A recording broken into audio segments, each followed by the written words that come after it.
So now the chair calls Dr. John Lott. And please state your name, who you represent, and your position on the bill. Sure. My name is John Lott. I'm president of the Crime Prevention Research Center, and I'm just here as an expert to talk about the various issues involving the bills. He's on the bill? You're on the bill, and you're showing as neutral? Right. Okay. Yes, we have it that way. Thank you. Okay. So I want to thank all the committee members here, and I want to thank in particular Representative Mike Schaefer for inviting me to come and talk here. Texas could be the 19th state to adopt so-called constitutional carry that would allow adults who legally own a gun to carry without a permit. In the last few weeks, there have been a number of other states. Indiana, Iowa state houses have passed constitutional carry bills. Tennessee's state Senate also did so, all by 2-to-1 margins. Just as a comparison, there are 33 states right now that allow open carry without a license. If you include Iowa, which allows it outside of cities without a license, you have 34. Gun control advocates regularly make dire predictions about what will happen if Texas adopts this law.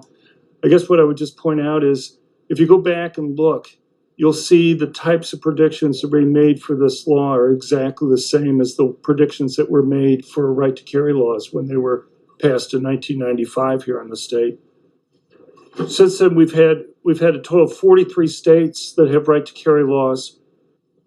One thing that's interesting is if you go back and look, you will not find one of these states that have adopted a right to carry law that has rescinded or reversed the law in any way.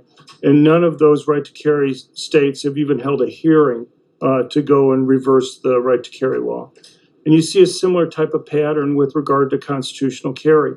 What might be a debate that occurs in legislators when it gets passed quickly becomes a non-issue. None of the states that have passed constitutional carry have even held a single hearing to try to go and reverse the laws that they've passed on that. Constitutional carry in Texas is going to make two major changes in the bill and in the way people are right now. One, it will allow people to start carrying quickly if they run into some type of emergency, if dangers arise quickly, and also it will lower the cost of people being able to go and carry. Let me just talk for a minute about the costs of permits. The main factor that determines the number of people who are able to go and carry is the cost of getting permits. And let me give you a simple example. There's more sophisticated work on this, but if you were to compare Illinois with Indiana, in Indiana, 20% of the adult population has a concealed carry permit. In Illinois, it's 3.3%. It's very easy to go and explain the difference between the two. In Illinois, it costs $450 to go and get a concealed carry permit. In Indiana, it costs $12.95. Not only does it explain the change in the percentage of the adults that has it, it also explains the type of people who go and get permits. In Illinois, the type of people who get permits are basically wealthy white males who live in the suburbs. In Indiana, you much higher percentage of minorities, particularly blacks, who have concealed carry permits. Blacks have a higher share of concealed carry permits in Indiana than their share of the population in the state there. And why is that important? If my research convinces me of anything, it's the people who are most likely victims of violent crime who benefit the most from having the option to be able to go and protect themselves.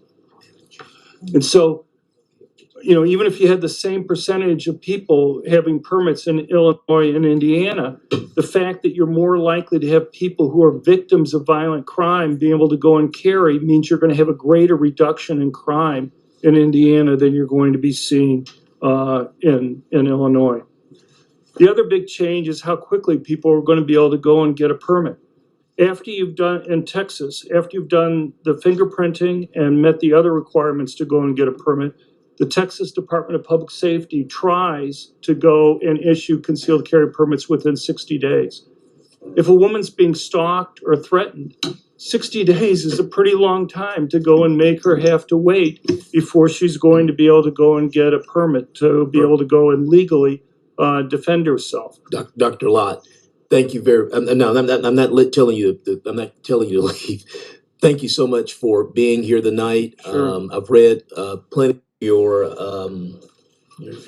especially your quantitative research in this policy space. Can I ask you a question? Of course. In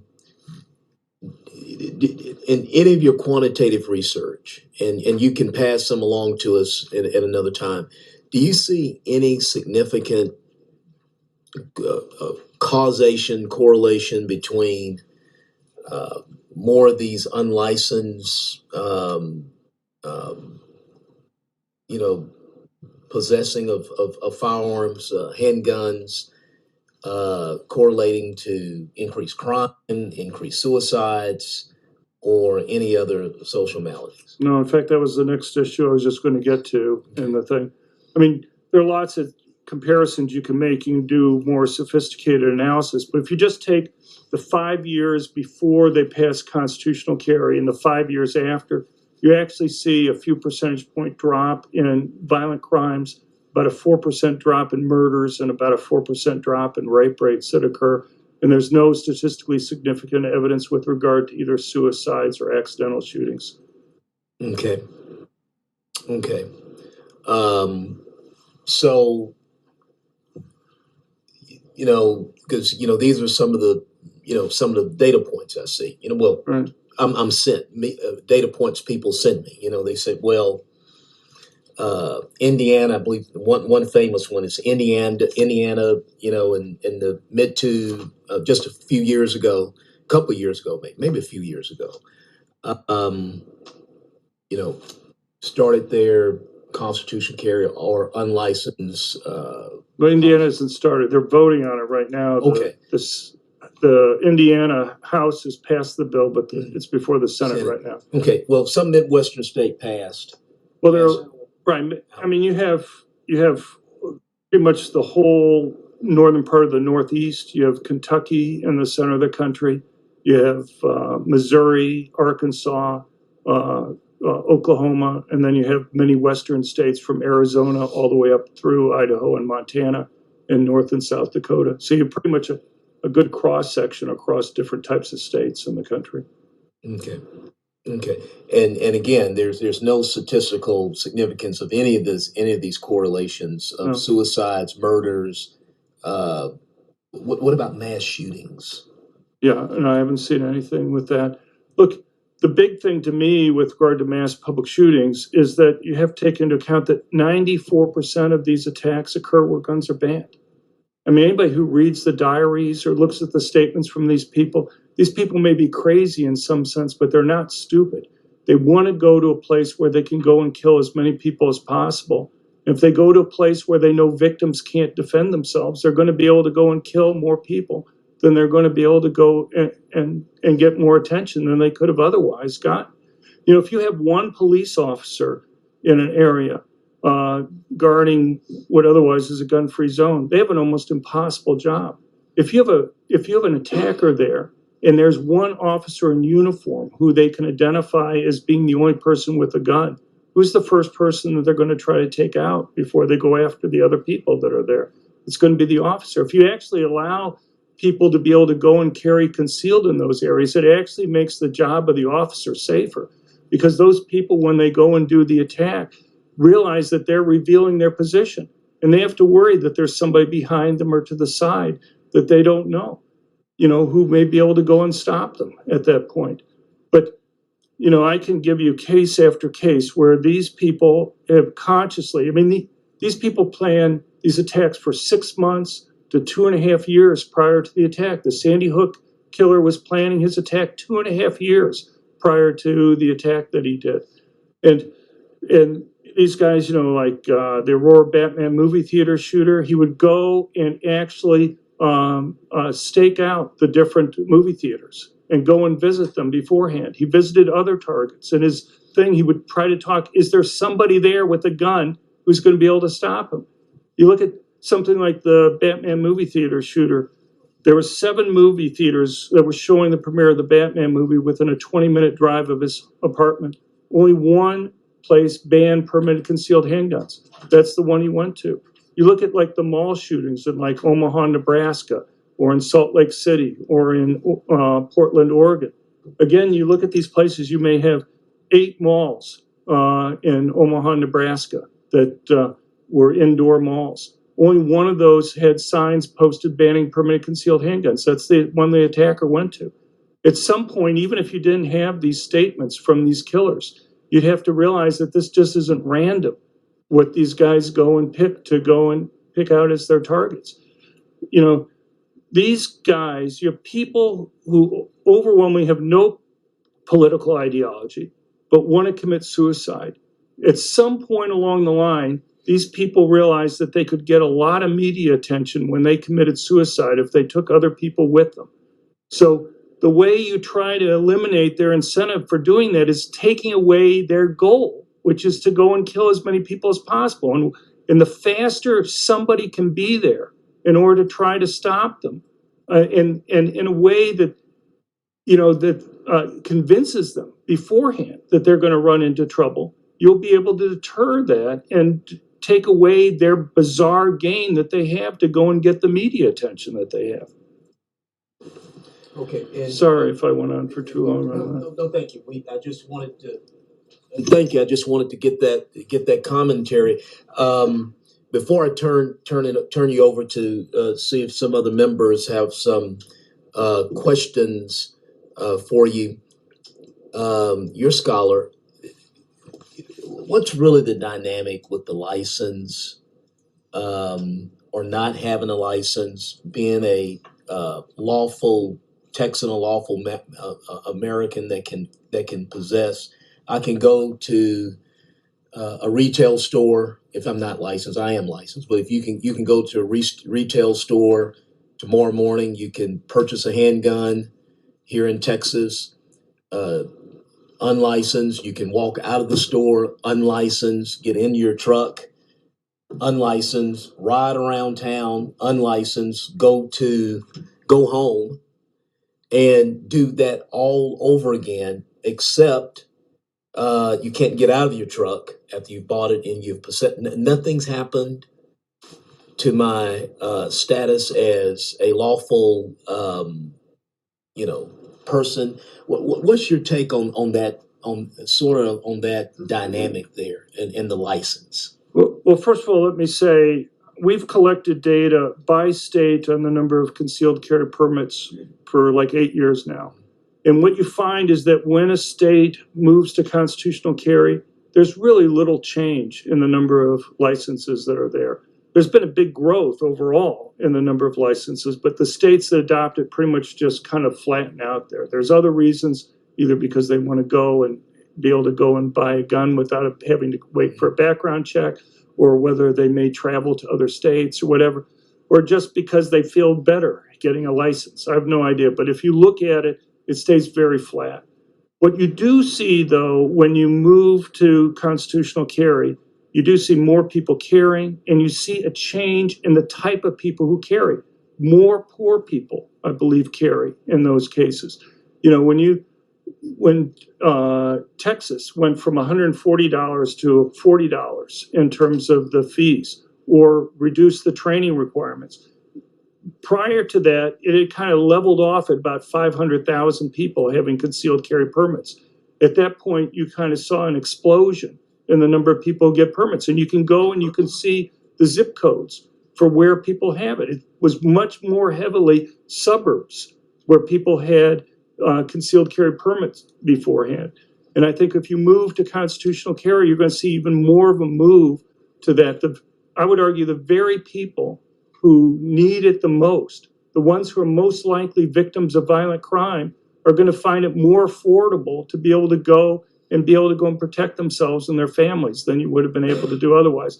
And the other thing is just, you have people that have dangers that arise from time to time, and they need to move quickly. You know, if a woman, her ex all of a sudden starts to stalk her, you know, she may want to start to carry and not go, the process would take a long time to get approval. So I think it's not so much a change in the number of people who get it, but you'll see a change in the composition, and you'll see other people who need it on temporary basis to be able to do it. And in many of these communities that you're talking about, where lowering the barriers to entry, so to speak, they're able to start exercising their constitutional rights. These are very virtuous people. Vast majority, almost unanimous numbers of them are very virtuous people. Yeah. Okay, and they deserve access to their constitutional rights just like everybody else. They're no different than other people in terms of wanting to protect their loved ones and themselves. They may even have more of a reason because they tend to live in more dangerous areas than other people do. Okay. Members, any questions for this scholar here? Yes, Mr. Tenderholt. Thank you again, Mr. Chairman. I want to, I think, dispel rumors, but I'm guessing that you've probably got this data. I'm not talking raw numbers, I'm talking percentage. Is there an increase in accidents when the states do this, or is there an increase or decrease in crime? Both of those. Right. Because a lot of people try to say the opposite. They try to say there's more accidents. Well, is there a percentage increase in accidents, which I wouldn't believe? And is there an increase or decrease in crime when these are passed across the states, or does it stay about the same? There's slight drops in crime. We're talking about single-digit drops, and I have not seen any evidence that there's a change in either accidental deaths or suicides. Thank you. Chair recognizes Representative Schaefer. Thank you, Dr. Lott. Can you talk about the experience the United States has relative to violent crime with guns and other countries? And we hear a lot of comparisons. There's something unique about the United States and the amount of gun violence we experience. Could you give us any of our neighbors, Mexico or Canada or the like? Well, I'll make two general points. So I recently had two peer-reviewed articles that were published that looked at, for example, mass public shootings across the world, and then I'll talk about murders and stuff. And because the claim is that the United States is somehow unique in terms of mass public shootings. The United States makes about 4.6% of the world population. We make up a little bit less than 1% of the mass public shooters in the world. It just doesn't get news attention, things that happen in other countries. France, for example, in 2015 had more casualties in 1 year from mass public shootings than the United States had during the entire 8 years of the Obama presidency that was there. Now, with regard to gun ownership and murder rates, there's one really simple way that I talk to people about this, and that is, there are places that have tried to ban either all guns or all handguns. If guns on net are bad, you would think that that would be an easy way to go and reduce murders and homicides in a country. And yet you cannot find one single place in the world that's banned either all guns or all handguns and seen murder rates go down or even stay the same. Every single time, because there are lots of comparisons you can make across places, cultural differences or other things that may be different, law enforcement, other things that are different. But if you take any jurisdiction, in the United States, we're familiar with Chicago and Washington, D.C., and the bans that happened there and the increases that happened. Gun control advocates will normally say, well, that wasn't a fair test, because unless you ban guns every place within a country, people could still get guns from Illinois or Indiana or from Maryland or Virginia. And so you need to be able to ban guns every place. That doesn't really explain why the murder rates went up in those places after the bans went there. It may have explained why it could go down like they were promising. But you can even look at island nations, which don't have any neighbor that they can readily blame too much for importation of guns. You have readily defined, easily defendable borders. And yet, even in island nations, there's not one case where you've seen a ban where murder rates have either stayed the same or gone down. In every case, they've gone up, often by threefold, even 7 or 8-fold after bans have gone into place. If you look across countries and you look at the gun ownership, most countries license guns for people. And so it's relatively easy to go and get the percentage of the adult population in different countries that own guns. We've just finished a study that we spent about $70,000 going and hiring translators to go and around and look at the numbers for different countries. But what you find is, in fact, a fairly strong relationship between the countries with higher percentage gun ownership rates actually tend to have lower murder and homicide rates. I understand that Mexico has some very strict gun regulations. What's the Yeah. murder and mass shootings like in Mexico? Sure. Since 1973, I've actually testified before the Mexican Senate and House Federal Constitution Committees about this stuff. Since 1973, Mexico has only had one gun store in the country. It's located in Mexico City. It's run by the military. The guns are very expensive there. And you can go and get a license. It's a 2-year license. It costs you about $2,000 to go and buy the license that's there. The most recent numbers for 2017 and 2018 indicate that in each year there are about 3,000 licenses that were issued. 3,000. When you're talking about a country with about 87 million adults in it. And yet Mexico has a murder rate in recent years that's like 6 times higher than the murder rate that we have here in the United States. When I was testifying there, I talked to federal senators, and they would tell me that they get death threats all the time, but they can't even get a license themselves to be able to go and carry a gun. They have a hard time even getting a license to be able to even own a gun that's there. And it's they are getting weapons from around the world. The drug gangs that bring in the drugs bring in the weapons that they need to go and be able to protect that extremely valuable property that they have there. And the people that have the weapons are the criminals, not the people who are the citizens who are trying to protect themselves and their property and their loved ones. Members, any other questions for Dr. Lott? And again, I'm looking at this screen here. You are testifying tonight as neutral. You're not here to sell or promote any piece of legislation or anything. That's correct. All right. Thank you very much. Thank you for Thank your you. time. I appreciate it. Hold it down, hold it down, hold it down. All right.